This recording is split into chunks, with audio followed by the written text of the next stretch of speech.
Tu n'es pas en train de contrôler ta vie, tes programmes contrôlent ta vie.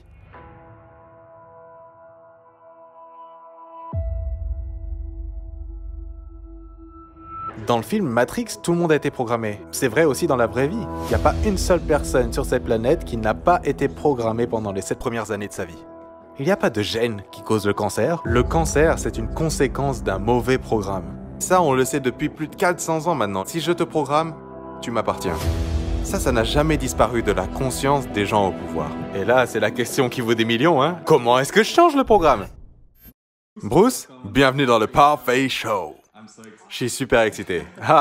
Je voudrais te remercier toi pour cette opportunité d'être dans ton show. Pas juste pour te parler à toi, mais aussi pour l'audience.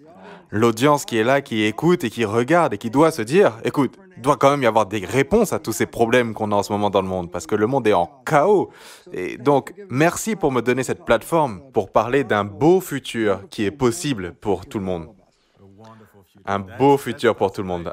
Écoute, ça commence bien parce que je pense que tout le monde le ressent ça, tout le monde veut ça. C'est chaotique en ce moment, mais merci beaucoup encore pour être ici. Je veux rendre ce show spécial pour tous ceux qui regardent là maintenant.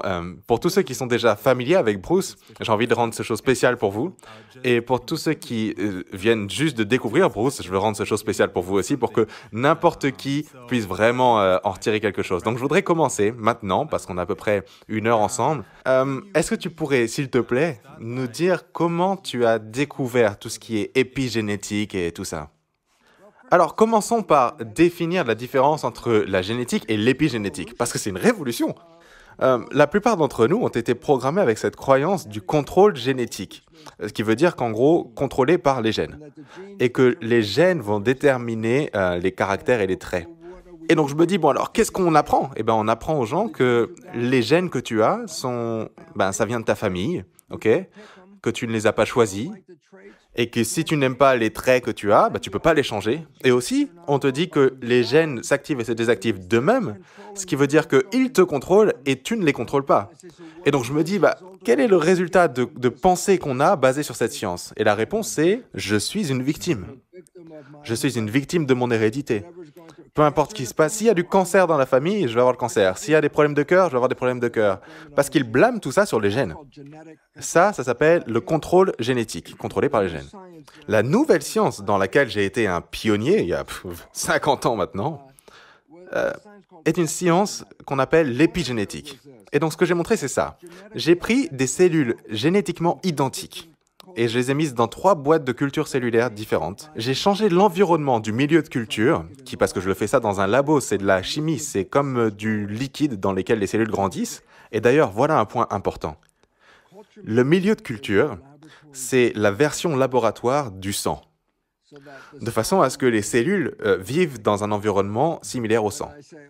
Et donc je me suis dit, ok, puisque c'est moi qui fais la chimie, je peux changer un petit peu la chimie.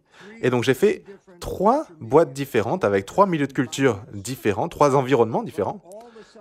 Mais toutes les cellules étaient génétiquement identiques. Et donc dans une boîte avec l'environnement A et le milieu de culture A, les cellules ont créé du muscle. Dans la deuxième boîte, encore une fois, cellules génétiquement identiques, mais dans un milieu de culture B, elles ont créé de l'os. Et dans la troisième boîte, cellules génétiquement identiques, mais dans un environnement différent, elles ont créé des cellules graisseuses.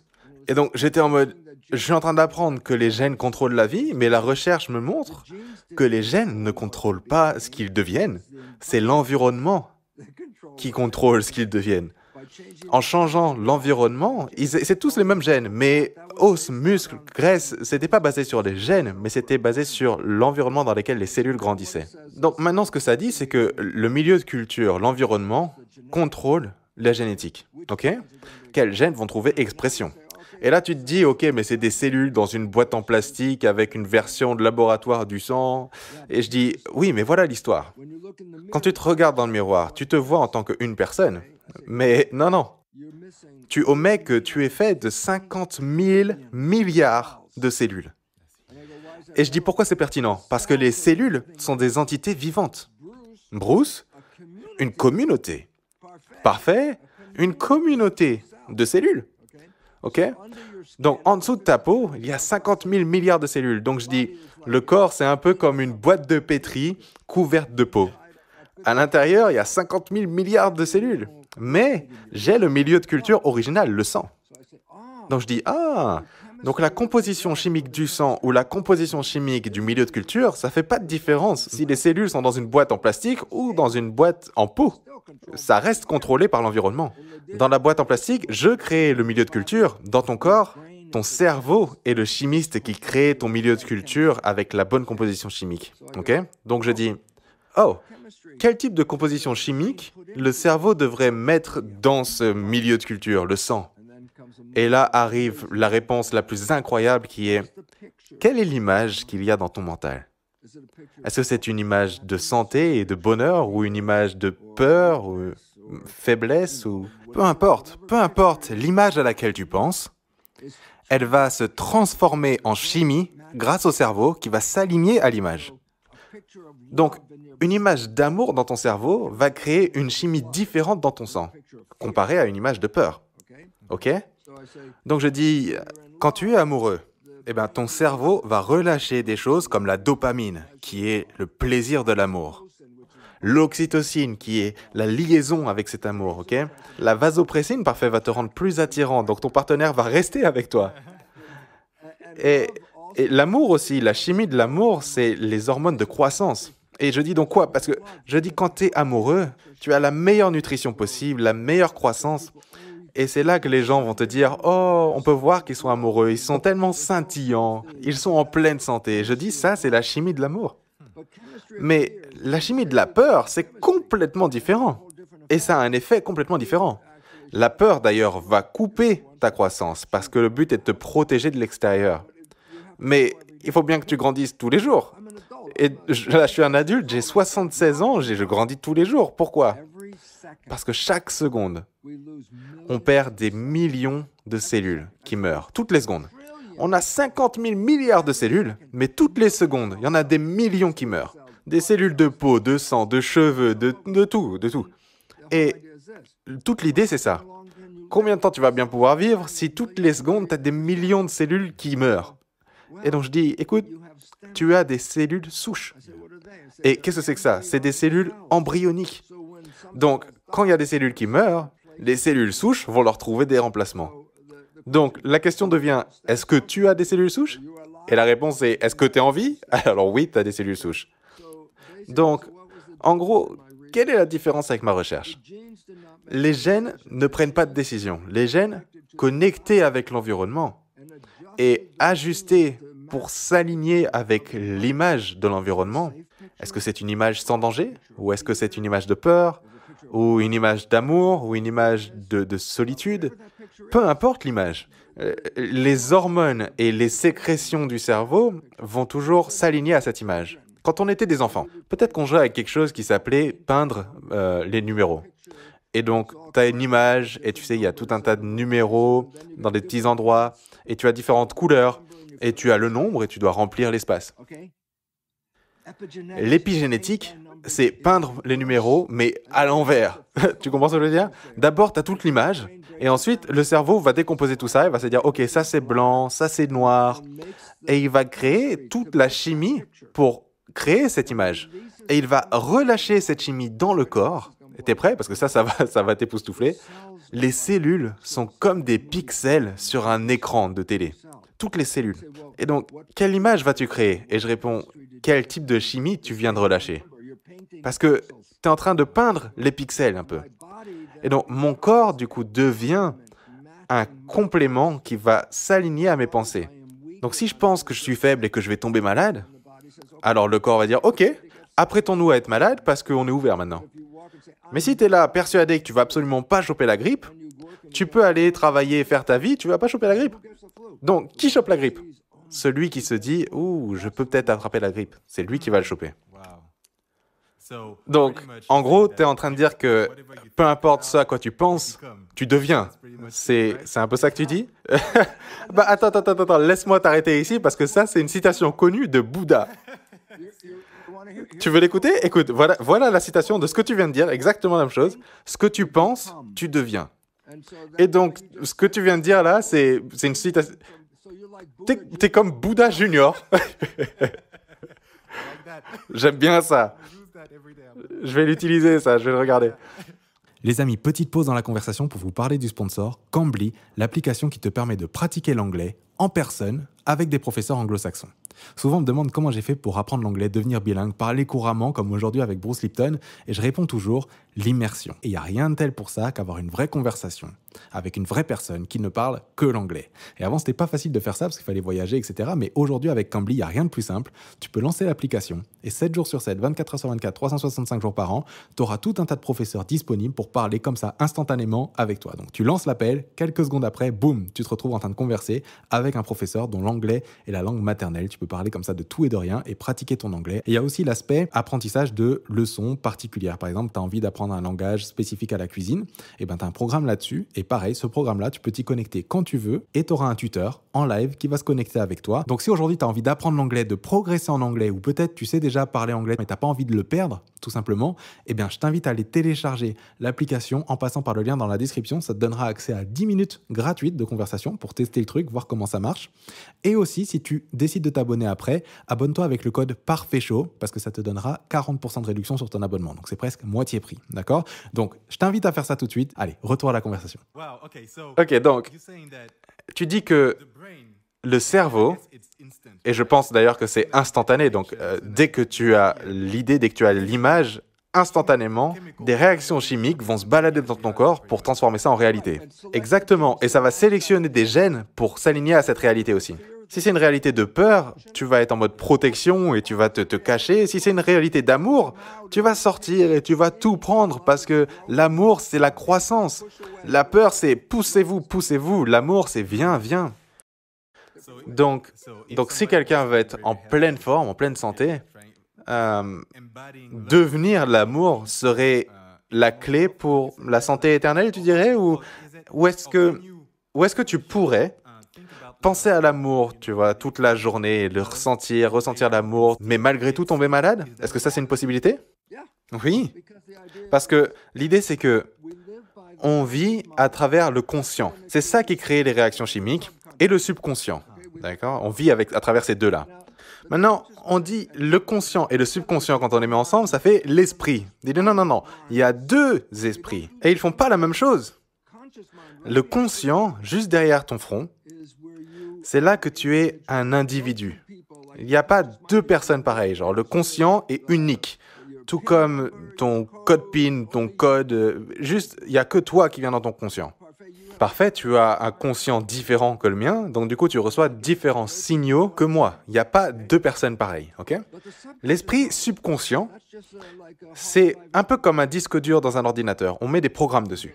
Donc, tous les deux, on pourrait avoir le même programme, mais on aura un esprit conscient différent. Donc, le conscient est créatif. C'est sa fonction de penser et d'imaginer.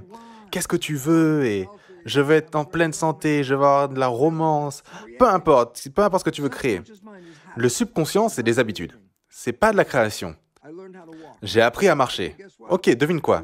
Tu as appris à marcher avant d'avoir 2 ans et tu n'auras pas, à moins d'avoir un problème aux jambes, tu n'auras pas à réapprendre à marcher, même si tu as 110 ans, tu utiliseras toujours ce même programme que tu as appris quand tu avais 2 ans.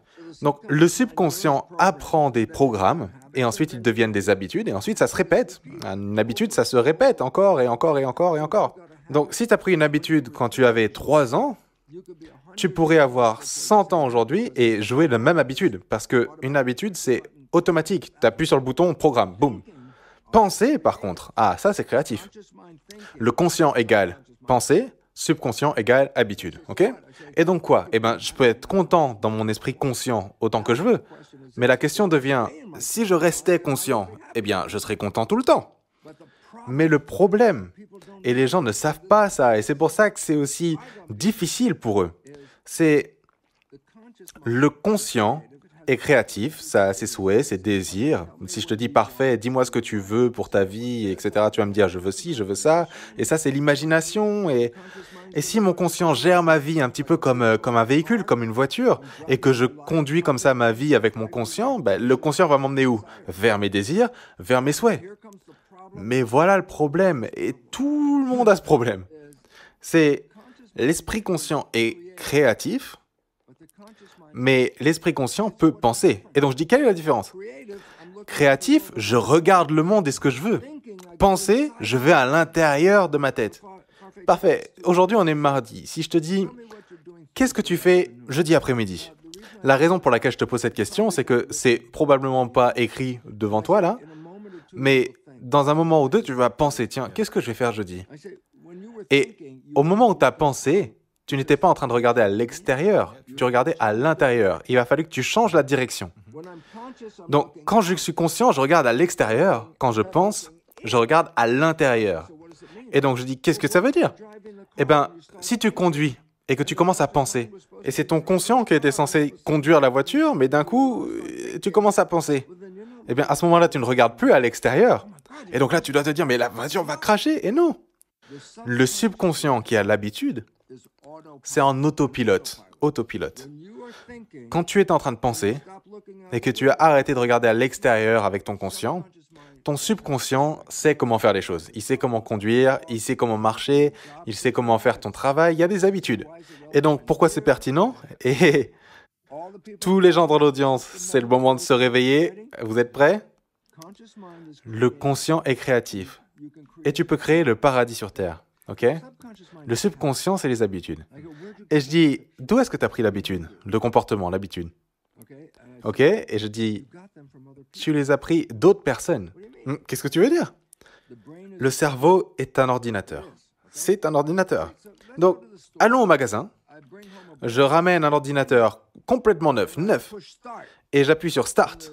Et l'ordinateur s'allume, et l'écran s'allume, et je dis, OK, fais-moi une image, ou écris un essai, ou dessine un tableur, ou quelque chose. Et tu vas te rendre compte que, attends, je ne peux pas le faire. Et tu vas me dire, pourquoi? Tu as un nouvel ordinateur. Et là, je dis, oui, mais d'abord, il faut que je mette un programme dans l'ordinateur. Si je n'ai pas le programme, je ne peux pas utiliser l'ordinateur. Donc, dans le développement d'un humain, le cerveau s'allume au dernier trimestre de la grossesse, les 3 derniers mois avant que tu naisses. C'est là que ça s'allume. Mais il n'y a pas de programme. Donc je dis, comment est-ce que tu fais pour avoir un programme? Eh bien, je dis, dès la fin de la grossesse et pendant 7 ans, le cerveau n'est pas au niveau de la conscience. Il n'est pas là encore. Il est en train de se développer. C'est des vibrations. Donc je pourrais dire, tiens, regarde, parfait, je peux mettre des câbles sur ta tête. Ça s'appelle de l'électroencéphalographie ou EEG. Et donc, je peux lire les fonctions de ton cerveau. Pourquoi? Parce qu'il y a les vibrations. Les vibrations, ça fait de l'électricité. Ça se connecte à la peau. Je mets des électrodes sur la peau. Boum, je peux lire les vibrations. OK? Donc, je dis, mais quand je lis les vibrations, il y a une vibration du sommeil qui est très basse. Il y a une vibration du travail qui est très haute. La lente, vibration lente, ça s'appelle delta. Et bêta, c'est la vibration super rapide. Tu sais, travail, penser, maintenant. Les gens, travailler, penser, parler. Bêta. En dessous de bêta, c'est l'alpha. Ça, c'est la conscience calme. Tu sais, quand tu te réveilles et tu es juste calme, tiens, qu'est-ce que je vais faire? Je traîne un peu. Mais dès que tu commences à te concentrer, l'énergie s'élève. Donc, quel est le point? Il y a plusieurs niveaux de vibration. La plus basse, c'est delta, et l'enfant, pour la première année environ, c'est en delta parce que l'enfant dort la plupart du temps. Mais entre l'âge de 1 et 7 ans, ou même plutôt de l'âge de 0 à 7 ans, les vibrations du cerveau ne sont pas suffisamment hautes pour être conscientes. C'est juste en dessous, ça s'appelle θ. Et en θ, il y a l'imagination. Et les enfants jouent beaucoup à l'imagination. Ils vont monter sur un balai, et pour eux, c'est pas un balai, c'est un cheval. Dans l'esprit de l'enfant, quand il regarde en bas, il voit pas un balai, il voit un cheval. Imagination. Ou alors les salons thé imaginaires, comme ça, tu sais, ils mettent rien du tout dans la tasse, ils boivent le rien du tout, et oh là là, c'est le meilleur thé que j'ai jamais eu de ma vie. L'imagination, θ. θ, c'est l'hypnose. Et pourquoi c'est pertinent? Parce que pendant 7 ans, tu télécharges des programmes dans ton cerveau. Parce que pendant 7 ans, ta vibration dominante, c'est θ. Et donc, tu observes et tu télécharges. Et donc, c'est important parce que, pense à ça. Combien de règles tu as à apprendre pour être le membre d'une famille ou d'une communauté? Il y a un livre épais, comme ça, plein de règles. Et donc, comment est-ce qu'un enfant va apprendre toutes ces règles? Eh bien, la nature a dit, boum, enregistre, θ, c'est un peu comme une caméra. Tout ce que je vois, tout ce que j'entends, va directement dans le programme. Donc je dis, à quoi bon tout ça? Eh bien, tout le monde a été programmé. Et donc je dis, où est-ce que tu as pris ce programme? D'autres personnes. Ton père, ta mère, tes frères et sœurs, la famille, la communauté. Tu les as regardés et tu as téléchargé des comportements. Et donc c'est comme ça que tu as tes programmes. Maintenant, il y a un problème.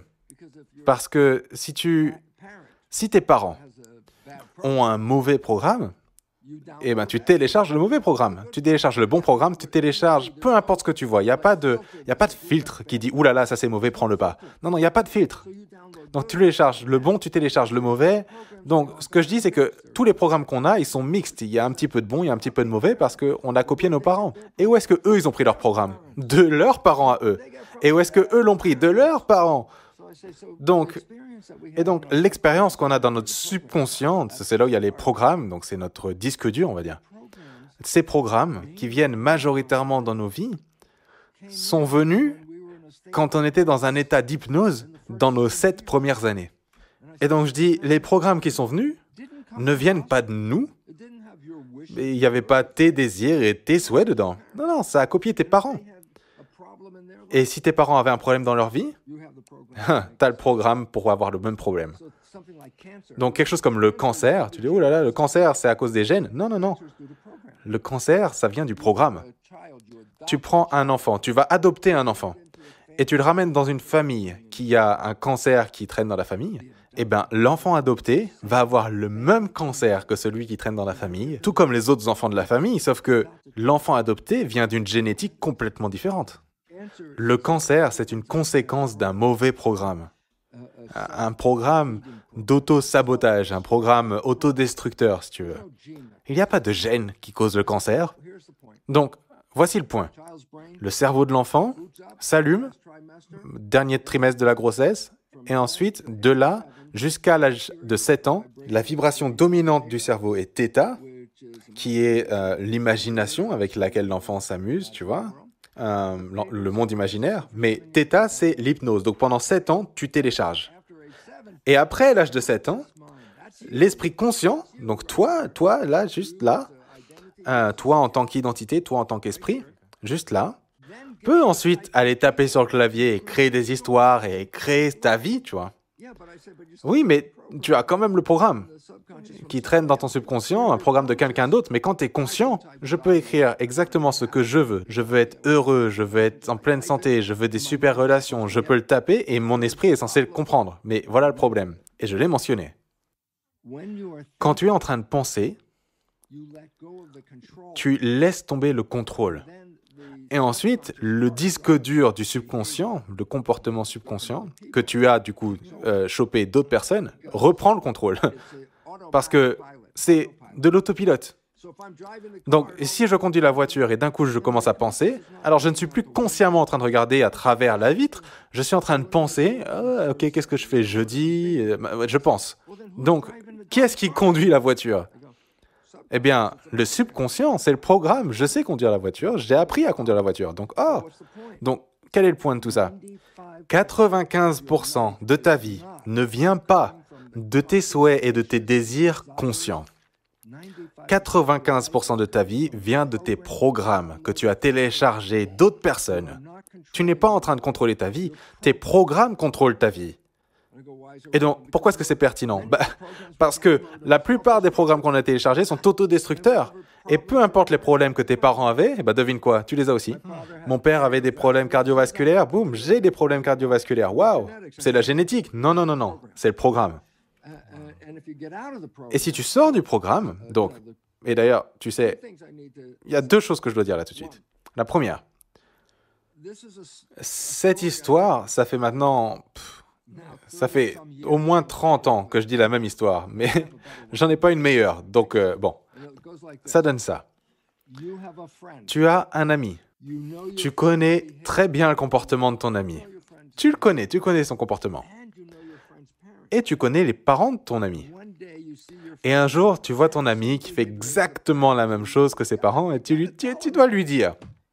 Tu vas le voir et tu dis « Hey, Bill, t'es exactement comme ton père. » Et là, je dis, tu ferais mieux de te reculer un peu de Bill, parce qu'au moment où tu dis ça, Bill va dire, comment est-ce que tu peux me comparer à mon père? J'ai rien à voir avec mon père.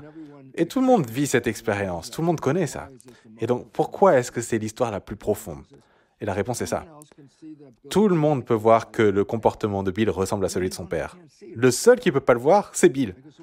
Et donc, qu'est-ce que ça veut dire? Ça veut dire que d'où est-ce qu'il a pris le comportement? Il a téléchargé le comportement de son père dans les premières 7 années de sa vie.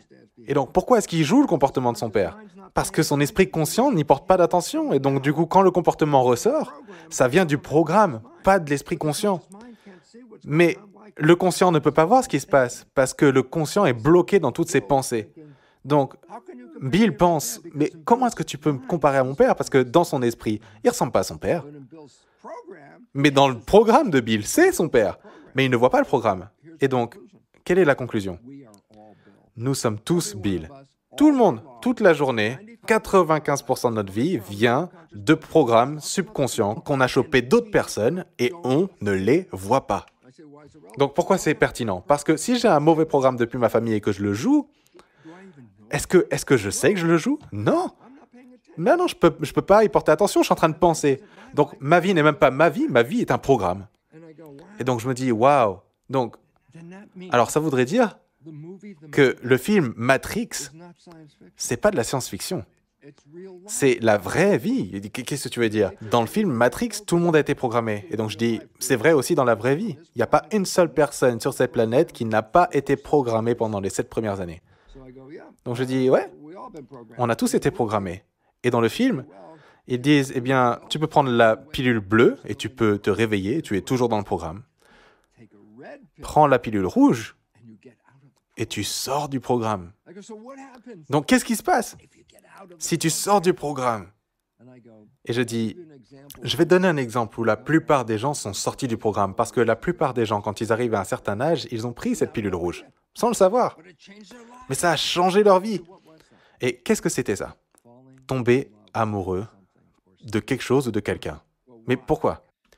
Eh bien, quand tu tombes amoureux, pourquoi est-ce que tu joues un programme 95% du temps? Pourquoi? Ah, parce que je pense 95% du temps. Mais si je tombe amoureux, j'arrête de penser.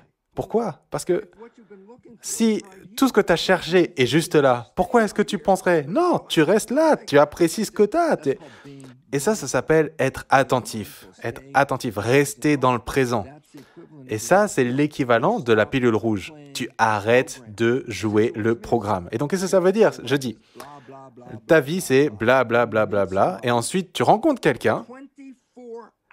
24 heures après, oh, la vie est incroyable, j'adore la vie, la nourriture est incroyable, la musique c'est folle, oh là là, tout est bien, j'adore ma vie, je suis amoureux. Et je dis, qu'est-ce qui s'est passé? Eh bien, tu as créé le paradis sur Terre. Mais attends, je dis, attends une seconde. Tu étais blablabla toute ta vie, c'était blablabla. Et là, en 24 heures, toute ta vie a pris un tournant à 360 et maintenant c'est l'amour et la joie et la beauté et le bonheur et le paradis sur Terre. Et je me dis, waouh, combien de temps ça dure ça? Eh bien, à partir du moment où tu ne penses pas, le paradis sur Terre reste parce que tu ne joues pas le programme. Mais au moment où tu recommences à penser, tu rejoues le programme. Et quel est le problème avec ça? Eh bien, ton partenaire qui est tombé amoureux de toi n'a jamais vu ton programme négatif parce que tu ne l'as jamais joué encore. Parce que tu étais dans cette conscience créative et tes désirs et tes souhaits. Ouh là là, je suis paradis sur Terre, mais un jour, tu penses et ton partenaire arrive à la maison et t'es là, blablabla, bla, bla, et elle aussi, et lui aussi. Et qu'est-ce que c'est que ce comportement? Qui es-tu? Parce que il ou elle n'aura jamais vu ce comportement. Parce que c'était un programme. Et tant que tu es attentif, tu ne joues pas ces programmes. Et c'est une période qu'on appelait la lune de miel. Tu ne jouais pas de programme, tu étais en train de créer. Mais quand tu recommences à penser, alors le programme revient. Et ça, c'est un tout autre comportement. Et c'est là que la lune de miel commence à partir. Pourquoi? Parce que la joie et l'amour de créer cette espèce de paradis disparaît pour recréer le programme. Et ta vie redevient un programme, et la lune de miel commence à se dissiper. Et la conclusion est la chose la plus importante au monde. Et ça, c'est que quand tu as arrêté de jouer le programme, tu as créé un nouveau monde. Tu as créé une nouvelle vie. Tu as créé des souhaits, des désirs. Et pourquoi? Parce que c'était le job de ton conscient. Mais quand tu penses, subconscient. Et le problème, c'est que la plupart de ces programmes sont déresponsabilisants. Ils vont t'auto-détruire et ils vont te limiter. Et tu vois, c'est des croyances qui te limitent. Et c'est des programmes, mais ce n'est pas toi. Toi, tu es créateur. Et quand tu laisses ces programmes partir et que tu crées, qu'est-ce que tu crées? Tu crées le paradis sur Terre. Et donc, c'était toujours là. C'était juste tes programmes qui t'empêchaient d'avoir cette expérience du paradis tous les jours que tu vis sur cette planète. Et donc, d'un coup, c'est en mode, attends, je ne suis pas une victime. Et donc, non, tu ne l'es pas. Tu es créateur. Mais tes seules créations viendront de tes programmes jusqu'à ce que quand tu penses, d'un coup, tu vas directement, automatiquement créer depuis ton programme. Donc, si c'est un mauvais programme, tu vas créer ça, mais tu ne vas pas le voir. Comme Bill. Pourquoi? Parce que la raison pour laquelle tu jouais le programme, c'est parce que tu ne portais pas attention. Donc, tu ne voyais même pas le programme. Mais tu vois le résultat, par contre. Et le résultat, c'est quoi? C'est pas ce que je voulais. Je voulais être en pleine santé, je voulais avoir de bonnes relations, je voulais avoir plein d'argent, je voulais blablabla. Mais qu'est-ce qui s'est passé? Eh bien, je ne l'ai pas eu. Et je dis, et pourquoi pas, du coup? Et voilà le problème. Parce que les gens pensent que c'est le monde extérieur qui les empêche d'avoir leur succès. Alors que non, c'est ton monde intérieur qui programme constamment l'échec. Et tu fais ça toute la journée, mais comme Bill, tu le vois pas. Et donc, si tu le voyais pas, alors, d'où vient le programme? Eh bien, ça ne vient pas de moi. Hein. Moi, je voulais avoir du succès et être content. Mais pourquoi pas alors? Je suis une victime. C'est ces gens-là qui ont fait ça. C'est mes profs qui ont fait ça. Mon père, ma mère ont fait ça. Mon partenaire est parti et ça a chamboulé toute ma vie. Mais ils ont fait ça, en gros. Alors qu'on ne réalise pas que nous sommes fait ça. On ne l'a pas vu. Et donc je dis, maintenant le problème c'est que ta vie est programmée 95% du temps. Les jésuites, ils le savaient ça depuis 400 ans et ils l'ont dit à leurs adeptes et leurs adeptes, sans même comprendre ce qu'ils disaient. Et voilà ce qu'ils disaient. Donne-moi un enfant jusqu'à ce qu'il ait 7 ans et je te montrerai l'homme. Et voilà ce qu'ils disaient. Donne-moi les premières 7 années pour mettre un programme dedans. Et 95% de la vie de cette personne vient du programme. Donc, donne-moi les 7 premières années et je te dirai à quoi ressemblera le reste de sa vie. Et ils savaient ça depuis 400 ans. Et si tu penses que les gens qui sont en pouvoir quelque part ne se souviennent pas de ça, ouh là là, ils savent exactement. Ils peuvent te programmer mieux que les jésuites auraient pu même l'imaginer à l'époque. Et donc, oui, on a tous été programmés, et on a été programmés à perdre notre pouvoir et de le donner à d'autres personnes, de façon à ce que notre propre création qu'on fait pour nos vies à nous ne vienne pas de nos souhaits et nos désirs, mais viennent du programme qu'on nous a donné. Et donc, tout d'un coup, tu te rends compte que tu as créé la vie de quelqu'un d'autre, et tu crées le monde de quelqu'un d'autre. Ouh là là, il y a plein de guerres qui se passent en ce moment. Ah oui, parce qu'on a été programmés pour savoir qu'il y a de la guerre et que nous, on a raison et que eux, ils ont tort et tout ça, blablabla. Et le programme dit, oui, voilà, c'est ce qu'on fait, donc tu te bats. Mais si tu étais amoureux, tu te battrais pas. Parce que, quoi, je ferais un truc pareil, je suis amoureux. Ok? Donc ça devient vraiment important pour les gens de comprendre et de reconnaître que nous sommes contrôlés par le programme. Et que nos capacités créatives sur nos souhaits et nos désirs ne fonctionnent que lorsqu'on arrête de jouer ce programme. Et c'est super difficile de ne pas jouer le programme parce que c'est 95% de notre journée. Exactement, parce qu'on est toujours en train de penser tout le temps. Donc, ok. Donc, tu as ces programmes qui tournent, à chaque fois que tu penses, boum, les programmes viennent et ils reprennent le contrôle. Comme tu disais, par exemple, quand tu conduis, boum, le programme reprend le dessus. Oui, et tu voyais même pas ce qui se passait. Par exemple, disons que tu es dans une voiture. Et t'es pas tout seul, il y a un passager avec toi, et vous avez une conversation, tu vois, avec le passager. Et super conversation, bla bla bla, vous parlez, bla bla bla, cool. Et d'un coup, tu regardes au travers de la vitre, et tu te rends compte que t'as conduit pendant 5 minutes, mais t'as pas porté attention à la route. Et donc je te dis, ok, laisse-moi te poser 2 questions. La première question, de quoi est-ce que tu parlais? Ouh là là, on parlait de ceci, on parlait de cela, on parlait de ça. Deuxième question, qu'est-ce qu'il y avait sur la route pendant ces 5 minutes? Et tu vas me dire, je ne l'ai pas vu. Et donc pourquoi? Parce que ton conscient était bloqué dans ce programme et c'est l'autopilote qui a conduit au final. Et donc ton conscient n'a absolument aucune idée de ce qui s'est passé sur la route alors que tu étais en train de conduire. Et soudainement, je dis, voilà l'histoire de ta vie. Tu n'as aucune conscience, aucune idée de 95% de la conduite que tu fais. Parce que c'est en automatique. Et la plupart des programmes que nous avons ne sont pas vraiment favorables pour nous. La plupart des choses qu'on a téléchargées enlèvent notre pouvoir plutôt que de nous en donner. Maintenant, la question naturelle devient, en dehors du fait de ne pas penser ou alors de prendre des distances vis-à-vis de nos pensées, d'abord, comment est-ce que tu fais pour reconnaître ces programmes? Est-ce que tu regardes à tes résultats pour t'en rendre compte? Et deux, comment est-ce que tu vas changer ces programmes? Alors, bien évidemment, ça c'est les questions les plus importantes du monde maintenant, parfait. Donc, comment tu fais pour savoir quels sont tes programmes? Ah, j'ai une réponse. Alors, quelle est la réponse? La réponse est, pendant 95% de la journée, tu fais tourner des programmes. Pendant 5% du temps seulement, tu vas être créatif avec tes souhaits. Donc je dis, et alors? Eh bien, 95% de ta vie, c'est le programme. Ta vie, comme tu es en train de la vivre, est une impression de ton programme.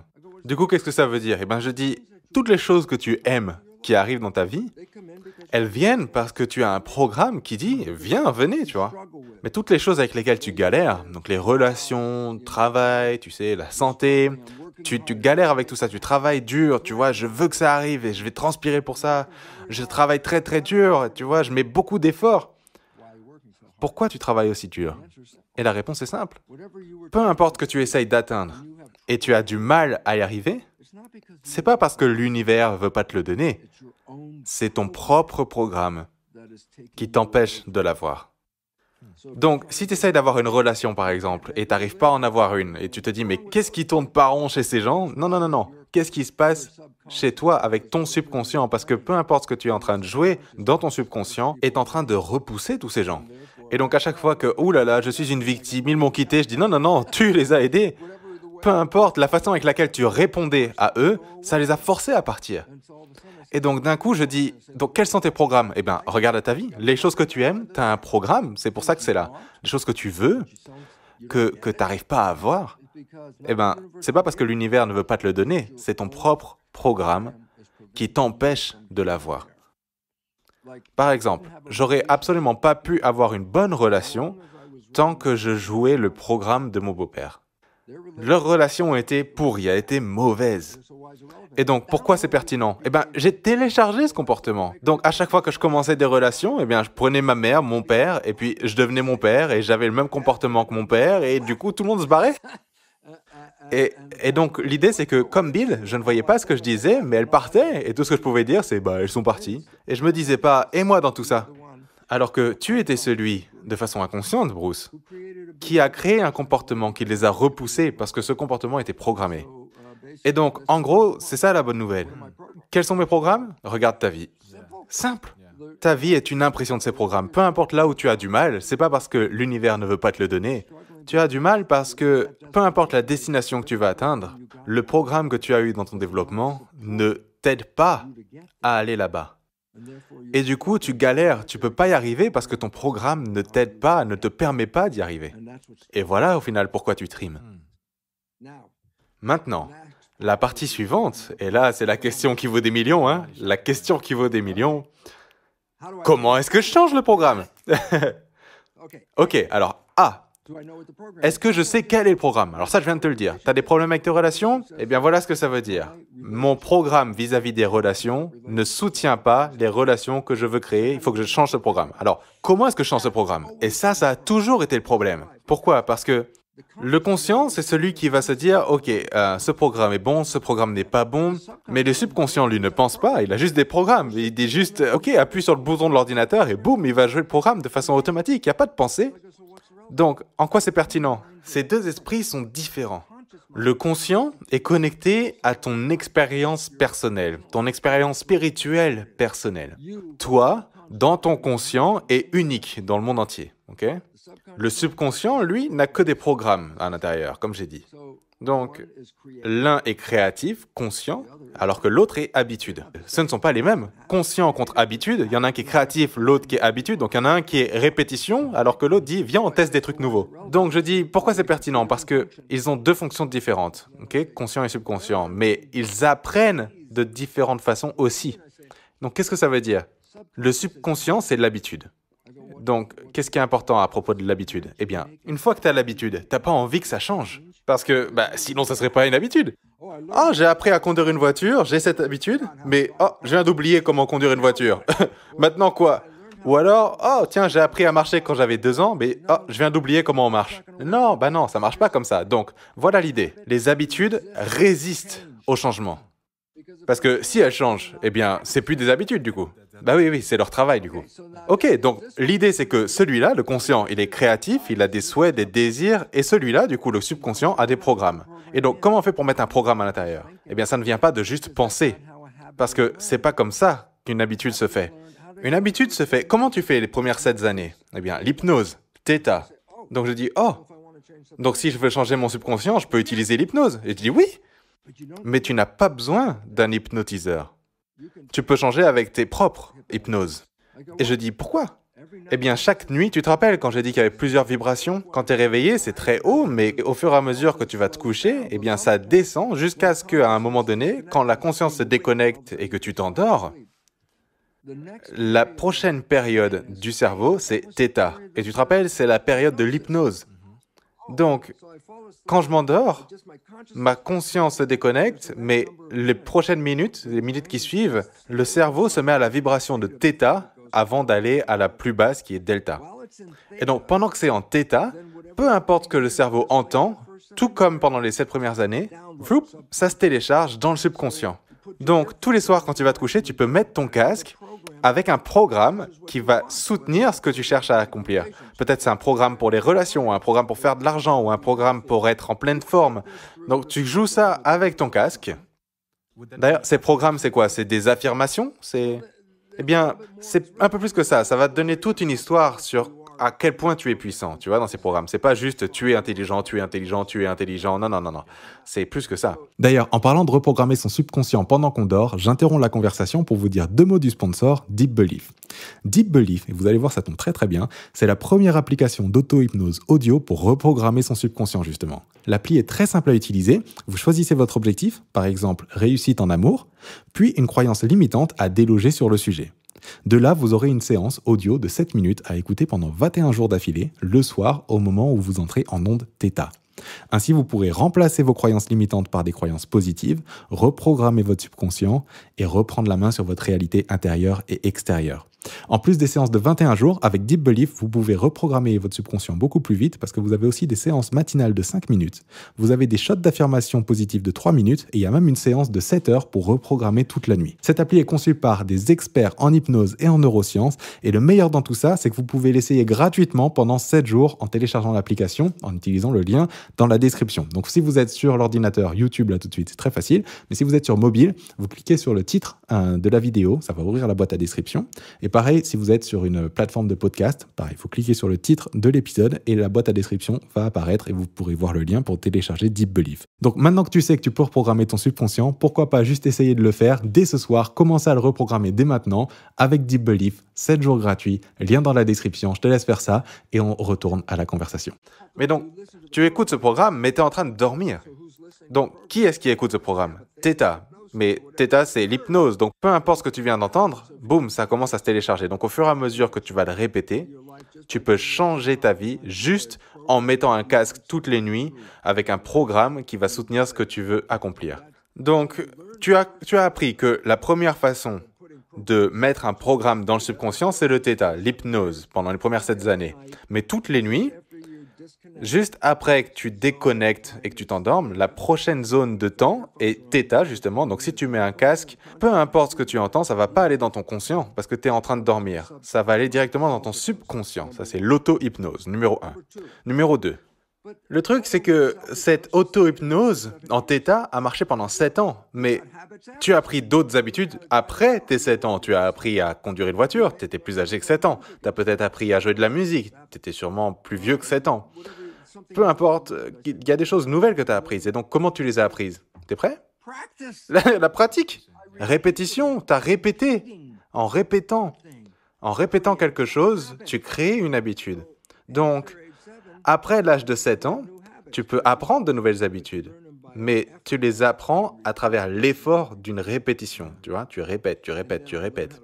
Et donc après, boum, tu apprends à jouer un instrument, tu peux prendre l'instrument et y jouer, mais si tu n'avais pas pratiqué, tu pourrais prendre l'instrument, mais tu ne saurais pas quoi en faire. Donc, tu as besoin de la pratique. Et la pratique, c'est la répétition. Et qu'est-ce que c'est la répétition? Créer une habitude. Au passage, j'ai une question là-dessus, très rapide. Est-ce que tu dirais que la répétition physique fonctionne tout aussi bien que la répétition mentale? Absolument, absolument. Et c'est comme ça que tu apprends quelque chose, tu vois. Peu importe, disons que tu travailles dans une usine et que ton travail, c'est de faire ça et faire ça et faire ça, et ensuite de le passer à ton collègue. Eh bien, après un petit temps avoir fait ça, ça, ça, et le passer à ton collègue, au bout d'un moment, tu vas pouvoir parler pendant que tu le fais, tu vas pouvoir penser pendant que tu le fais, peu importe, pourquoi? Parce que maintenant, c'est une habitude, t'as pas besoin d'y penser, c'est automatique. Donc, ça peut être physique, ok? Mais ça pourrait être aussi des expressions mentales de choses physiques. Et ça, c'est ce qui a été commencé en Russie, où ils se sont dit, tiens, comment est-ce que je pourrais entraîner mes athlètes au-delà de les mettre sur le terrain et de leur faire des exercices? Eh bien, qu'est-ce qu'ils ont fait? Ils les ont mis sur une chaise, dans un état de relaxation, et ensuite, ils leur faisaient jouer l'exercice, mais dans leur tête, tu sais, pas dans la vraie vie. Et donc, par exemple, s'ils courent, ok? Ils sont dans leur tête, et boum, ils se voient en train de courir et courir, et du coup, ils n'ont pas fait l'exercice physique, mais ils se sont imaginés en train de faire l'exercice physique. Et devine quoi? Il n'y avait pas de différence dans le résultat, que la personne ait appris à travers une répétition physique de la chose, ou que la personne ait appris à travers la répétition mentale, à jouer le comportement dans leur tête. Dans l'esprit, ça ne faisait aucune différence qu'il ait appris dans le réel ou dans l'imaginaire. Dans tous les cas, ça a été appris parce qu'il y avait de la répétition.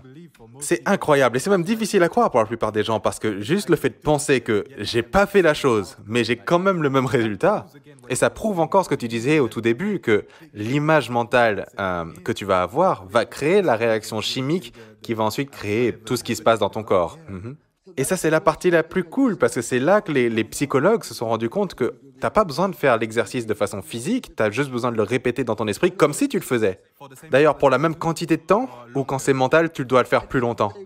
Il me semble que dans l'expérience, ils ont fait la même chose, c'est-à-dire qu'il y avait un groupe pour l'exercice physique et un groupe pour l'exercice mental, et ils devaient tous les deux s'entraîner pour la même durée de temps, et ensuite on a testé les résultats. Waouh. Donc, le problème est, tu veux changer ta vie? Eh bien, tu peux mettre ton casque, c'est la première solution. Deuxième solution, tu peux juste t'entraîner à vivre d'une nouvelle façon. Donc, tu pourrais juste répéter des choses à toi-même, tu vois. J'aime bien cette nouvelle façon de dire, tu sais, fake it until you make it. Fais semblant jusqu'à ce que ça marche. Qu'est-ce que ça veut dire? Eh bien, si je suis pas une personne heureuse, eh bien, je dis quoi? Je dis prétendre l'être. Toute la journée, au beau milieu de toute ta misère, tu te dis, eh bien, je suis heureux. Dans le milieu de toutes tes misères, toutes tes galères. Et donc, quel est le but de ça? Tu le répètes, tu répètes, tu répètes, tu répètes, tu répètes encore. Ça s'appelle la pratique. Et un jour, tu vas te lever le matin et tu n'auras même pas besoin d'y penser parce que tu seras automatiquement content parce que c'est ton programme maintenant. Tu sais, je suis vieux maintenant. Et je me souviens quand on conduisait les voitures sans les ceintures de sécurité. Et d'un coup, boum, tu as une loi qui tombe, on doit avoir une ceinture de sécurité. Oh là là là là, quelle galère, faut mettre ci, faut mettre ça. Pff, oh là là. Mais tu le répètes encore et encore, et au bout d'un moment, tu rentres dans la voiture, et même sans y penser, boum, tu mets ta ceinture de sécurité. D'ailleurs, si tu ne la mets pas, au bout d'un moment, ton esprit va te dire « mets la ceinture ». Qu'est-ce qui s'est passé? Tu détestais cette ceinture, tu détestais mettre la ceinture, mais maintenant, même inconsciemment, tu la mets tout le temps, même sans y penser. Eh bien, voilà le résultat de ce qui se passe quand tu crées une habitude. Il n'y a pas besoin d'y penser, c'est automatique. Donc, j'adore ça parce que si tu veux changer tes croyances, tout ce que tu as à faire, c'est l'effort au départ pour changer, tu sais, toutes ces pratiques et mettre les écouteurs, etc. Parce qu'une fois que le programme est là, il n'y a plus besoin de travailler. Ça va maintenant se mettre en marche de façon automatique parce que ça a été automatique depuis que tu as 7 ans, tu vois.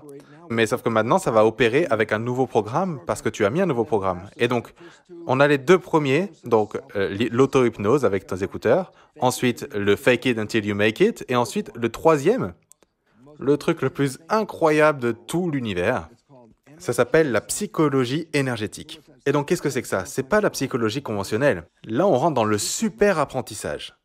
Et donc, qu'est-ce que c'est que le super apprentissage? Eh bien, le super apprentissage, ça veut dire que, disons que tu lises un livre et que tu descendes ton doigt le long de la page, toute la page, juste comme ça, boum, t'as lu toute la page, tous les mots.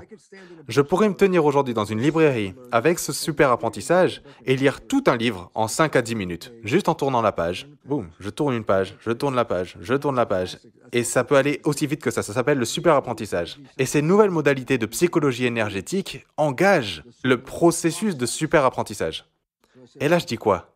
Eh bien, avec le super apprentissage, tu peux télécharger un nouveau comportement en quelques minutes. Ok, moi c'est celui-là qui me plaît. Pas des heures, pas des jours, pas des semaines. Tu viens, et le plus compliqué, c'est créer précisément le programme que tu veux. Ça, c'est la partie la plus dure. Mais une fois que tu as une idée de ce que tu veux, tu peux télécharger ce programme et repartir en 10 minutes avec un nouveau comportement. Bruce, comment est-ce qu'on fait cette histoire de super apprentissage? On veut savoir comment ça marche. Comment est-ce que c'est quelque chose que tu t'apprends à toi-même? Est-ce que tu vas quelque part? Eh bien, d'abord, tu vas aller voir un professionnel qui va te montrer comment faire et ils vont t'aider.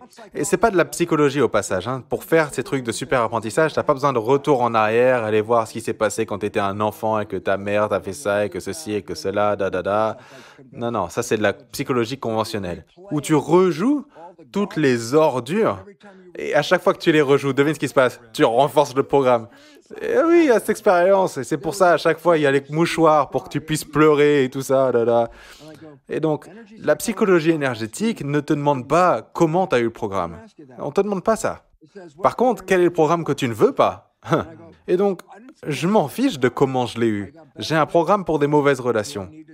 Est-ce que j'ai besoin de te dire que mon père a fait ci, fait ça? Non, j'ai juste un programme de mauvaises relations. Donc, je veux un bon programme pour des bonnes relations. Est-ce que je dois retourner dans le passé? Non, c'est ça qui est cool. Il n'y a pas besoin d'aller, tu sais, pleurer toute ta vie sur toute ta misère, etc. Non, il n'y a pas besoin de faire ça. Il y a juste à te dire qu'est-ce que tu veux. Et ensuite, manifester un programme. Et en utilisant des technologies de super apprentissage, tu peux télécharger ce programme dans quelques minutes. C'est incroyable. C'est pas juste incroyable, c'est vrai. Et si ça n'existait pas, je ne serais pas là en train de te parler là tout de suite. Je l'ai utilisé dans ma vie et dans ma relation avec Margaret. Ça fait pleinement partie de notre relation parce que si jamais un mauvais programme arrivait et que je ne pouvais pas le voir comme Bill, mais que elle le voyait, eh bien, c'est là que les disputes arrivent dans les relations. Mais qu'est-ce qui se passe si j'ai un mauvais comportement mais que Margaret sait que ce n'est pas moi, c'est mon programme? Eh bien, il n'y a pas de dispute, il n'y a pas de combat, c'est juste en mode « Ok, est-ce que tu te rends compte de ce que tu viens de me dire ?»« Non, qu'est-ce que j'ai dit ?»« Oh, je voulais pas dire ça. Ok, alors changeons de programme, et donc je vais utiliser une des 3 techniques. Et une fois que le programme a été réécrit, j'ai pas besoin de retourner en arrière, c'est déjà fait. Et au fur et à mesure que tu vas nettoyer tous les programmes négatifs, eh bien, devine quoi? Tu vas créer un nouveau programme basé... Tu n'auras même plus de programme négatif, tu n'auras que des programmes positifs. Et en quoi c'est pertinent? Parce que du coup, tu pourrais penser toute la journée et malgré tout avoir le paradis sur Terre à la fin parce que ton subconscient va s'occuper de le créer en automatique. Ça a toujours créé en automatique. Le seul problème, c'est que la plupart de nos programmes ne nous emmènent pas vers le paradis. Ils nous emmènent à cette réalité que d'autres personnes ont programmée pour nous. On n'est pas en train de créer ce qu'on veut, nous, on est en train de créer notre programme. C'est incroyable. C'est vrai. Tu vas pas attirer ce que tu veux, tu attires qui tu es, ce que tu es. En gros, c'est la loi de l'attraction sous stéroïdes, ce que tu dis. Et oui, la loi de l'attraction travaille, peu importe si ça soit positif ou négatif. Donc, si tu as un programme négatif, alors tu vas attirer une expérience négative pour s'aligner à ce programme. Et c'est là que tous les problèmes viennent, parce que les gens pensent « Je suis une victime, ces choses viennent et me terrorisent. » Non. Elles te terrorisent d'abord dans ta tête, et ensuite t'envoient le signal à l'extérieur, et ensuite ça vient du coup. D'ailleurs, je voulais te poser une question sur ce que tu viens de dire, mais il y a une autre question qui me vient, et il nous reste 10 minutes, et je me dis « Quelle question je vais poser ?» T'inquiète, on va le faire. Ok, alors... Retournons d'abord un petit peu quand tu disais cet exemple avec Margaret. Et tu disais, ok, peut-être qu'elle a vu que ce n'était pas toi, que c'était ton programme. Et ensuite, plus tôt, tu disais aussi que tu es... en gros, là où tu te situes, c'est quelque part dans ce conscient, dans cet esprit conscient, derrière ton front. Et je voudrais te demander, dans ta compréhension de la conscience, et dans ta compréhension du soi. Tu sais, tu parles beaucoup des récepteurs du soi sur les cellules, et que est-ce que le toi entre guillemets, réside dans ton corps ou à l'extérieur du corps? Est-ce que l'esprit est dans le cerveau ou en dehors du cerveau? Qui es-tu en dehors de tes programmes et de tes croyances? Ok, bonne question parce que la réponse est très importante pour le reste de notre vie. Donc voilà l'histoire. Je dis que chacun d'entre nous ont sur leurs cellules un ensemble d'antennes qui sont appelées les récepteurs du soi. Les yeux reçoivent de la lumière, les oreilles reçoivent du son, etc. Mais il y a aussi quelque chose qui s'appelle les récepteurs du soi. Tu crois qu'ils reçoivent quoi? Un signal du soi qui te rend différente. C'est-à-dire que j'ai un ensemble d'antennes différents et tu as un ensemble d'antennes différents. C'est pour ça qu'on ne peut pas échanger les cellules. Parce que si tu mets tes cellules dans mon corps, elles ne vont pas répondre à mon identité, elles vont répondre à ton identité. OK? Et donc, mon système immunitaire dit que tu ne peux pas avoir deux batteurs différents. Non, non, tu as un batteur, l'autre, il doit partir. Et donc, le système immunitaire va renvoyer celui qui n'est pas le soi. Donc, le problème avec tout ça, c'est que le soi n'est pas les antennes. C'est le signal qui est capté par les antennes. Ça, c'est le soi. Et ça, c'est les antennes. Donc, je dis que le corps, c'est comme une télé. Mon identité est le programme capté par l'antenne. Et donc, en quoi c'est pertinent? Parce que le programme et la télé, c'est deux choses différentes. La télé peut se casser et disparaître, et quand la télé disparaît, tu dis c'est mort, ok, mais est-ce que le programme existe toujours? Bien oui, le programme existe toujours. Comment tu sais? Eh bien, disons que tu prends une autre télé, tu la branches, tu l'allumes, tu la mets à la bonne vibration, et boum, le programme revient. Donc, nous sommes les vibrations qui rentrent dans ce costume qu'on appelle le corps. Et au départ, quand je faisais tout ce qui était biosciences, j'étais pas spirituel, c'était des gènes et des chromosomes et des protéines et des machines. Mais quand j'ai commencé à comprendre la nature du programme capté par les antennes, j'ai fait attends une seconde, mais je ne peux pas mourir. Et donc pourquoi pas? Eh bien, tu n'es même pas là-dedans. Tu n'es même pas là-dedans. Tu es à l'extérieur. Et donc, waouh, donc ma conscience continue de vivre, mais mes corps viennent et partent. Ok. Donc, alors là vient la partie intéressante avec tout ça, c'est que pourquoi avoir ce corps si tu es déjà un esprit? Et ça, c'est la première question que je me suis posée quand j'ai compris que le programme n'était pas les antennes. Ce programme était là, à l'extérieur, les cellules sont ici en bas et le programme va à l'intérieur. Donc, je me suis dit, pourquoi avoir un corps? Pourquoi pas juste être l'esprit? Et c'est là que j'ai compris que j'avais ce que j'appelle des cellules comédiennes juives. Il me dit pourquoi? Parce que dans la comédie juive, tu vas poser une question à une personne juive et ils vont te répondre en te posant une autre question. Donc, je me suis posé une question. Pourquoi avoir un esprit et un corps? Pourquoi pas juste être un esprit? Et je peux te dire, la réponse est venue de 50 000 milliards de cellules, comme un programme venant de mes cellules direction mon cerveau. Et mes cellules ont dit, « Bruce, si tu es juste un esprit, quel est le goût du chocolat? » Et là, j'ai fait « Oh !» Réalité virtuelle, un costume de réalité virtuelle. Avec ce costume, j'ai des yeux, et d'un coup, les yeux peuvent voir de l'énergie et les transformer en images. Et j'ai des oreilles, et les oreilles peuvent transformer l'énergie en un son. Je peux goûter la nourriture, parce que l'énergie de la nourriture est captée par, tu sais, les cellules nerveuses qui se transforment en vibrations. Et donc, oh, ce truc prend les expériences, des expériences de vie, et le cerveau va les transformer en vibrations, parce que c'est ce que fait le cerveau. Le résultat du cerveau, c'est pas une image, il n'y a pas d'image dans ton cerveau. Non, c'est une vibration que tu interprètes. Et donc je dis, et comme on sait que l'esprit peut être lu depuis l'extérieur avec ce qu'on appelle de la magnétoencéphalographie, alors tes pensées ne sont même pas contenues dans ta tête, elles sont diffusées comme un diapason. Et donc, où est-ce qu'elles vont, les pensées? Eh bien, elles vont à la source. Donc, ma conscience peut expliquer l'amour comme une définition dans un dictionnaire. L'amour, c'est blablabla. Et donc, je dis oui, mais à quoi est-ce que ça ressemble, l'amour? Et là, oh, eh bien, l'amour, il faut avoir un corps. Parce que le corps va prendre la chimie de l'amour et te donner une sensation. Et cette sensation, tu vas la renvoyer à la source. Et donc, l'idée d'avoir un corps est de pouvoir vivre cette vie. Et si les choses que tu aimes sont très bonnes, eh bien, vis en plus. Et si tu vis quelque chose qui n'est vraiment pas bon, eh bien, arrête de le vivre, c'est ton choix. Ok? Et donc, d'un coup, je dis, pourquoi je suis là alors? Eh bien, pour vivre la vie. Et pour vivre toutes les choses qui sont bonnes, comme l'amour, la santé, l'harmonie, tout ça, la musique, la nourriture, tout ça, toutes les choses magnifiques qu'il y a, je dis, je suis là pour vivre tout ça. Et je dis aussi que c'est même plus que juste vivre la vie, parce que mon corps bouge. Mon corps peut faire ça, mon corps peut construire ça, et mon corps peut faire ceci, et il peut faire cela, et d'un coup je me dis, oh, j'ai deux aspects du corps. Un, les sensations, les expériences, ce que je peux ressentir. Et deux, c'est un outil pour créer. Là, tout de suite, on est en train de créer une conversation en utilisant une création d'un ordinateur et une création de... On est en train de créer tout ça. Donc, attends. Donc, quand je viens dans le corps, j'ai deux aspects.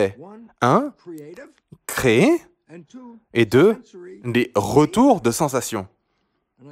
Et donc, t'es prêt pour ça? Parfait? Parce que là, on tape dans le meilleur. Nous avons été programmés à croire que si tu vis une très bonne vie et que tu meurs, eh bien, tu iras au paradis. Et donc là, je dis, qu'est-ce que c'est le paradis? Eh bien, un endroit créatif. Qu'est-ce que ça veut dire? Eh bien, parfait, si je te dis, qu'est-ce que tu penses du paradis? Tu auras une définition. Si je demande à quelqu'un d'autre, il aura une autre définition. Et donc, tout le monde a sa propre croyance du paradis. Et donc, au final, le paradis, c'est quelque chose que tu crées avec ton esprit conscient. Et là, je dis, mais c'est exactement le rôle de l'esprit conscient dans notre corps, c'est de prendre ses pensées et de les créer. Donc, quand tu tombes amoureux et que tu as la lune de miel, tu as créé le paradis sur Terre. Waouh! Mais quand tu te relâches et que le programme reprend le dessus, tu es reparti pour recréer ce que tu créais avant, tu vois. Donc, voilà ma conclusion finale sur tout ça. Tu ne meurs pas et ensuite tu vas au paradis. Tu es né dans le paradis. Tu es venu ici pour créer, pour expérimenter des choses. Mais maintenant qu'on connaît l'histoire, est-ce que tu es en train de créer ce que tu veux? Non, tu es en train de créer ton programme. Et ça, on le sait depuis plus de 400 ans maintenant. Les jésuites le disaient déjà, si je te programme, tu m'appartiens. Et donc, ça n'a jamais disparu de la conscience des gens au pouvoir. Ils le savent tous. Et je dis, la programmation des enfants aujourd'hui est bien meilleure que la programmation utilisée par les jésuites à l'époque. Imagine un enfant aujourd'hui en train de se balader avec un iPad. C'est un programme pour utiliser les ordinateurs. Ok? Et genre, t'as déjà un iPad, tu sais à peine marcher. Et donc, ah oui, on commence tôt. On commence plus tôt qu'avant avec les programmes. Est-ce que tu joues des bons programmes ou est-ce que tu joues des mauvais programmes? Aujourd'hui, avec cette grosse arnaque du Covid, je suis désolé, hein, je sais que tout le monde a ses opinions sur le sujet, mais je suis d'accord avec toi, complètement. 99% des gens se remettent de ce Covid sans aucun problème, 99%. Et moins de 1% ont un problème. Et je dis, est-ce que le problème c'est le Covid ou est-ce que c'est le programme? Ok? Quel est le programme sur les chaînes d'information? Tu vas choper le Covid et tu vas mourir. Oh! Qu'est-ce que je dois faire? Tu vas prendre un vaccin pour le Covid. Et donc, ils te font peur jusqu'à ce que tu prennes ce truc. Et le point, c'est que le Covid lui-même n'est pas mortel. Tu sais qu'il y a des problèmes? Et il y a des problèmes au passage. Je ne dis pas que les gens n'ont pas de problème. Bien sûr que les gens ont des problèmes. Mais tout le monde a un problème? Non! Les seuls qui ont des problèmes sont ceux qui ont des faiblesses dans leur système qu'on appelle comorbidité. Ils sont en surpoids. 78% des gens qui ont eu des problèmes sont en surpoids. 75% des gens qui ont eu des problèmes sérieux ont des problèmes cardiovasculaires ou des problèmes de stress. Okay? La plupart des 40% des Américains ont non pas une comorbidité, mais 60% des Américains ont une comorbidité, mais 40% des Américains ont entre 2 et 3 comorbidités en même temps. Et donc, en quoi c'est pertinent? Eh bien, les comorbidités compromettent ta vie.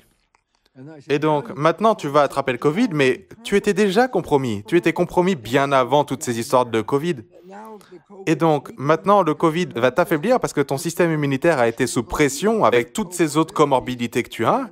Et maintenant, tu as une pression en plus sur ton système immunitaire, il ne peut pas gérer. Et donc, qui sont les gens qui tombent vraiment malades? Ce sont les gens qui sont déjà compromis. Que ce soit des vieilles personnes, parce que leur système immunitaire n'est plus aussi capable, ou des gens qui ont des problèmes de croyances, parce que les croyances vont changer la réaction chimique et ça peut t'affaiblir. Toutes ces histoires, tous ces problèmes deviennent importants là tout de suite dans ce moment. Mais ce que je veux que les gens comprennent, c'est ça. Ils sont en train de te faire super peur en te disant que ce virus est très violent et que ça va te tuer. Et non. Si tu es en pleine santé, le virus va rien te donner. Tu auras la grippe et puis terminé. Et ensuite, tu auras une meilleure réponse immunitaire que n'importe quel vaccin pourrait te donner. Une expérience naturelle va créer un système immunitaire bien plus fort qu'un vaccin avec le petit bout qu'ils mettent dedans. OK? Donc, toute l'idée, c'est ça.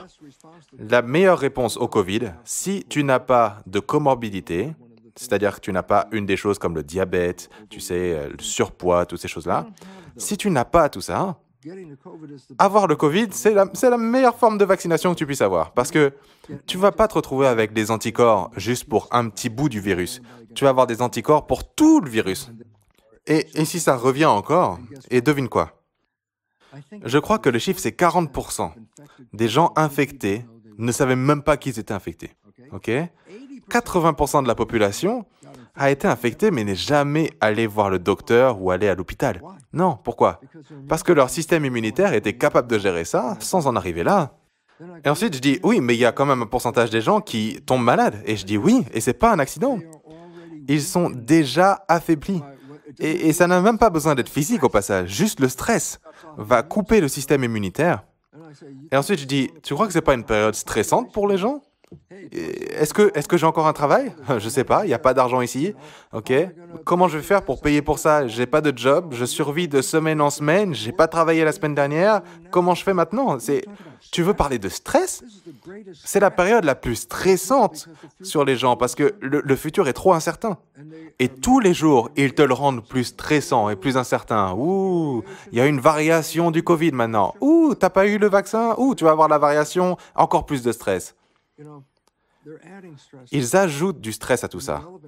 Et la pertinence de ça, c'est que, regarde, il y a un article qui a été publié dans un journal anglais qui s'appelle Telegraph. Et l'article venait d'un groupe gouvernemental, un groupe de conseil pour le gouvernement. Et ce groupe était dédié à comment gérer le comportement dans une pandémie. Et leur conclusion, sortie tout droit du journal, dans ce rapport, juste en dessous du rapport gouvernemental, disait « Les gens n'ont pas encore assez peur ». Qu'est-ce que ça veut dire? Eh bien, ils commencent à se rendre compte que tout le monde ne tombe pas malade et que c'est pas aussi grave et que ils ont dit donc du coup quel est le problème? Eh bien, on doit leur faire plus peur parce que sinon ils ne prendront pas le vaccin. Et donc maintenant la mission du gouvernement c'est quoi? De te rendre encore plus effrayé et de te dire va prendre ce vaccin sinon tu vas mourir. Et je dis ça c'est du stress et ce stress vient de couper ton système immunitaire. Oh là là, je vais mourir. Oh! Et donc je dis, tu viens de les stresser. Et le point c'est quoi? C'est que comme l'article disait dans le groupe, si tu les stresses suffisamment et tu leur dis comment sortir du problème, d'abord tu leur donnes la peur et ensuite tu leur dis comment en sortir. 1, la peur, tu vas mourir du Covid. 2, comment tu sors? Prends le vaccin. Ouais, invente le problème et ensuite résous-le. Et voilà ce qui se passe. Et c'est malheureux parce que, en vrai, et dans les vraies statistiques, ce virus n'est en aucun cas aussi violent que ce qu'ils te disent tout le temps. Par contre, c'est violent si tu es déjà compromis. Donc, ce que je dis, c'est que si tu es compromis, alors, en tant qu'individu, tu devrais faire tout ce qui est en ton pouvoir pour te protéger. Mais si je ne suis pas compromis et que toi, parfait, tu n'es pas compromis non plus, eh ben, pourquoi pas juste sortir comme on le faisait avant parce que aucun d'entre nous n'est compromis, il n'y a pas de problème. C'est le problème de qui? De celui qui est compromis. Donc, toi et moi, on va changer notre comportement pour protéger eux, alors qu'eux-mêmes ne travaillent pas pour changer leur santé. Ils pensent juste que, oh, si je prends le vaccin, boum, terminé. Alors, petit A, Gros point. Le vaccin ne t'empêche pas d'attraper le Covid. Petit b, le vaccin ne t'empêche pas de transmettre le Covid. Le vaccin, petit c, a été créé pour t'empêcher d'avoir une conséquence sérieuse du Covid. Ils ne disent pas que tu vas pas choper le Covid. Non, c'est fait pour empêcher une conséquence sérieuse. Donc, il y a cette histoire qui traîne dans la tête des gens que si je prends le vaccin, je vais pas attraper le Covid. Non, non, ça c'est de la M. Mindset. Et je dis, tu peux aussi le transmettre. Donc, juste parce que tu as pris le vaccin, tu dis, je n'ai pas besoin de mettre un masque, ben, tu es tout aussi capable que n'importe qui d'autre de le transmettre. Donc, je m'en fous que tu aies le vaccin ou pas. Mets ton masque. Même si, pour te dire la vérité, je pense pas qu'un masque aide. Hein. Mais dans l'esprit, tu dis, ah, j'ai mis le masque, oula, je me sens bien mieux maintenant. Exactement, encore une croyance. Et maintenant, le système immunitaire remonte juste à cause de cet acte et la croyance que tu as dans cet acte. Ok, alors j'ai une dernière question et après je vais te laisser partir parce que pour être respectueux du temps, mais ok. À partir du moment où tu commences à changer ton programme, donc on était sur le sujet de la santé jusqu'à présent, donc disons que tu as un programme qui ne soutient pas la santé de façon subconsciente et tu as envie de le reprogrammer et tu commences avec soit, par exemple, avec l'hypnose du Theta ou alors grâce à la répétition, des affirmations répétées, tout ça, ou le super apprentissage, d'accord? Combien de temps est-ce que ça prend pour...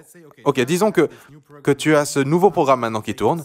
Combien de temps est-ce que ça prend pour voir les effets et que ça change la biologie à l'intérieur du corps pour s'aligner à ce programme que tu viens de changer? 1 minute? Ok, peut-être 2 minutes. Attends, donc tu pourrais avoir le cancer... Attends, je vais te donner un exemple. Alors, pour ce qui est des modifications via les croyances, il y a des choses subconscientes qui sont faciles à changer et d'autres qui ne sont pas faciles à changer. Si j'ai des problèmes avec les relations, c'est pas facile parce qu'il y a plein de choses qui doivent changer, il y a plein de choses que je dois remettre en place. Et donc, c'est pas aussi simple que juste de se dire quelque chose et boum, tout s'améliore. Non, je dois changer des choses, aller vivre ma vie et ensuite voir si ce changement, sur la durée, aura fait la différence. Mais si j'arrive là avec un problème et que je dis, tiens, je sais pas, j'ai peur des araignées, et qu'elles me font peur tout le temps et je suis paralysé. Et je dis, ok, alors, changeons cette croyance. Et on y va et on change tes croyances sur les araignées.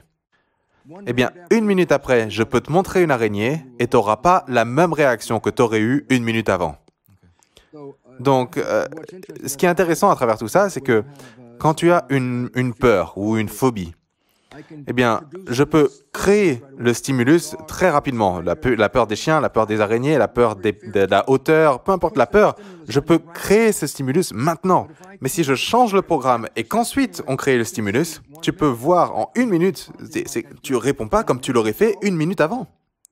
Et tu peux le voir. Mais si je dis, j'ai des problèmes avec mes relations, eh bien, ok, on peut t'aider avec le programme, mais il va falloir ensuite que tu vives quand même. Je veux être pilote d'avion. Eh bien, cool, je peux te donner un programme positif pour que tu puisses piloter un avion. Mais je ne vais pas rentrer dans un avion avec toi. Ok, je sais que ta conscience te dit que, ok, tu peux piloter l'avion, mais est-ce que tu t'es entraîné? Est-ce que tu as appris à voler? Ou est-ce que, boum, d'un coup, tu t'es dit, c'est parti? Non, non, non, non. Il faut d'abord que tu pratiques.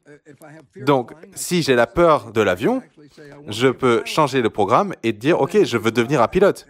Et ton système sera ouvert au fait que tu puisses apprendre à piloter. Mais ça ne veut pas dire que juste parce que tu te dis, ah là, j'ai envie d'être un pilote, que ça y est, je veux monter dans un avion avec toi. Parce qu'il y a des choses qu'il faut quand même que tu apprennes. Il faut que tu apprennes les comportements et ensuite, il faut que tu vives le process. Que ce soit des relations, que ce soit piloter un avion. Mais il y a des choses. Je peux te montrer immédiatement une araignée. Je peux te montrer immédiatement un chien. Je peux te montrer immédiatement... on peut aller sur le toit. Et quelque chose, je peux vraiment te pousser. Je peux faire en sorte que le stimulus soit devant ta tête. Et si je change ce stimulus, mais 1 minute après qu'on ait changé le programme, tu vas pas avoir la même réponse. Ça va à cette vitesse.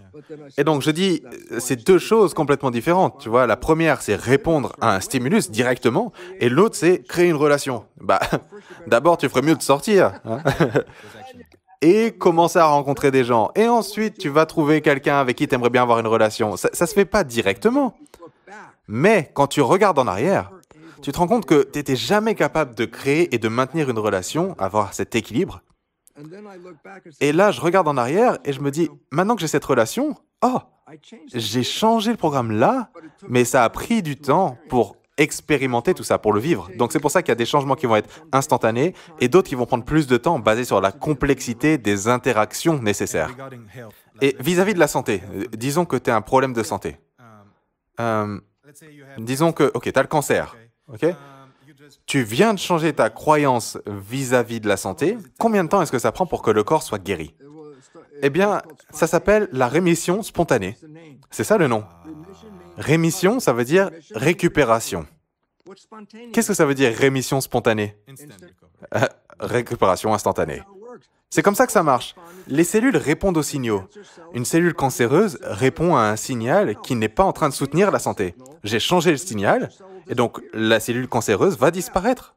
À quelle vitesse? Eh bien, combien de temps ça t'a pris de changer le signal? Et donc ça, c'est le temps qu'il faut pour changer la croyance, c'est ça? Oui, exactement. Dans la psychologie énergétique. Parce que pour changer une croyance, en utilisant la répétition ou en utilisant les écouteurs, tu vas pas l'écouter juste une fois et boum, tu changes. Non, non. Il va falloir le jouer. C'est comme la pratique, encore et encore et encore. Mais dès que l'habitude est mise en place, dès que c'est mis en place, récupération instantanée. Exactement. Incroyable.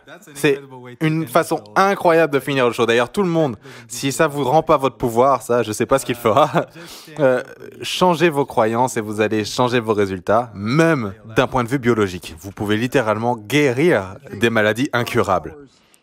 Il faut 12 heures. 12 heures pour changer la réponse génétique. Ils ont fait ça avec la méditation. Ils ont lu les gènes avant la méditation, ils ont médité, et ensuite, 12 heures après, ils ont relu les gènes avaient changé. Incroyable. Incroyable. Je suis bouche bée. Et ça, c'est parce qu'on est puissant. Mais personne ne te l'a dit avant. Personne ne t'a dit « utilise ton pouvoir ». Comment est-ce que je peux marcher sur des morceaux de charbon bouillants? Je peux le faire si je crois que je peux, mais je ne peux pas le faire si je n'y crois pas. C'est vrai, et tu n'auras même pas de brûlure sur ta peau, rien. Non. Et aux États-Unis, il y a un groupe religieux qu'on appelle les fondamentaux, c'est des religieux du Sud, et ils travaillent pour se mettre dans un état d'extase religieuse, quelque chose comme ça, et parfois, ils parlent dans des langages où ils font des sons bizarres, tout ça. Et ces gens-là vont jouer avec des serpents venimeux. Et quand ils se font mordre, la plupart du temps, ils n'ont pas de problème. Mais parfois, quelqu'un va mourir. Et donc, quelle est la différence? Eh bien, celui qui meurt n'avait pas la croyance suffisamment forte. Mais je vais te dire, ce qu'il y a d'encore plus incroyable que ceux qui jouent avec les serpents, c'est que certains d'entre eux, pour prouver que Dieu les protège. Donc c'est ça qu'ils font. Ils appellent ça témoigner. C'est le mot, témoigner. Je vais faire quelque chose que n'importe qui de normal ne ferait jamais, mais je vais le faire parce que je sais que Dieu va me protéger. Et ils vont boire le poison strychnine dans des doses toxiques et n'ont aucun effet négatif. Et donc, c'est pareil que marcher sur des charbons bouillants. Ils sont protégés par leurs croyances. Et je vais finir avec ça, parfait, parce que la chose la plus importante, c'est ça. Il y a beaucoup de sciences différentes sur Terre. Il y a la biologie, il y a la chimie et tout ça. La physique quantique est la science la plus valide, la plus vraie de toutes les sciences qui existent sur cette planète. C'est la science qui a été la plus testée et qui a été prouvée d'être la plus vraie de toutes les sciences. Et donc, qu'est-ce qui est pertinent? T'es prêt? Dès les premiers jours de la physique quantique, en 1927, le premier principe de la physique quantique, c'est la conscience, créer tes expériences de vie. Et ça, c'était depuis le premier jour. Et quelle est la pertinence? Eh bien, c'est encore et toujours vrai. Et maintenant, avec la biologie et l'épigénétique, c'est comment est-ce que la conscience ou la prise de conscience de l'environnement, comment tu peux utiliser ça pour changer ton activité génétique, l'épigénétique. Donc, l'épigénétique et la physique quantique disent la même chose. Tu es créateur. Ton esprit génère les créations. Mais si tu es en train de penser, alors la fonction créatrice n'est plus dans l'esprit conscient, parce que c'est hors ligne. C'est pas en train de bosser, mais c'est le subconscient qui reprend le dessus. Et donc, tout ce qu'il peut faire, c'est obéir aux habitudes que tu as. Donc, si c'est des bonnes habitudes, super, tu vas créer du bon, mais si c'est des mauvaises habitudes, eh bien, inconsciemment, tu vas t'auto-détruire. Et donc, fondamentalement, quelle est la vérité? La vérité, c'est ça. La conscience crée notre monde.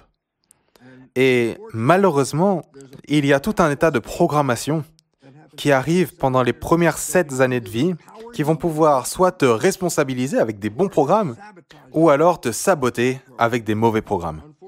Malheureusement, la plupart des programmes vont te saboter, parce que les gens veulent avoir du pouvoir sur les autres. Et donc, comment tu fais pour avoir du pouvoir sur d'autres gens? Eh bien, la réponse, programme-les à être faibles. Et voilà, maintenant, tu as quelqu'un de faible en face de toi, et voilà l'histoire. Donc, il est temps pour nous de se réveiller, parce que le futur va être challengeant. Et il faut avancer dans ce futur avec des nouvelles croyances, parce que les croyances qu'on a aujourd'hui créent nos problèmes. Et donc, il est temps de changer tes croyances. Si tu ne vis pas le paradis sur Terre, il faut que tu ailles dans ton système, que tu identifies tous les programmes qui t'éloignent de cette expérience du paradis sur Terre, qui est d'ailleurs disponible à n'importe qui tombe amoureux. Incroyable. Bruce, merci encore, merci beaucoup pour venir sur ce show. Tout le monde, j'espère que vous avez adoré, c'était incroyable, j'ai vraiment adoré, c'était parfait pour finir. Si jamais vous n'êtes pas encore abonné, faites-le maintenant, appuyez sur le bouton s'abonner, donnez un gros pouce bleu. Bruce, où est-ce qu'on peut avoir plus d'informations de toi si on veut trouver un petit peu tous ces trucs super apprentissage? Simple, ça s'appelle brucelipton.com. Ça devrait pas être trop compliqué à retenir. C'est rempli de vidéos à télécharger, des audios et des articles écrits. C'est gratuit. Allez là-bas, téléchargez tout ça. Super. Eh bien, tout le monde, vous avez entendu? Merci encore, Bruce. Tout le monde, on se retrouve au prochain épisode. Ciao, ciao.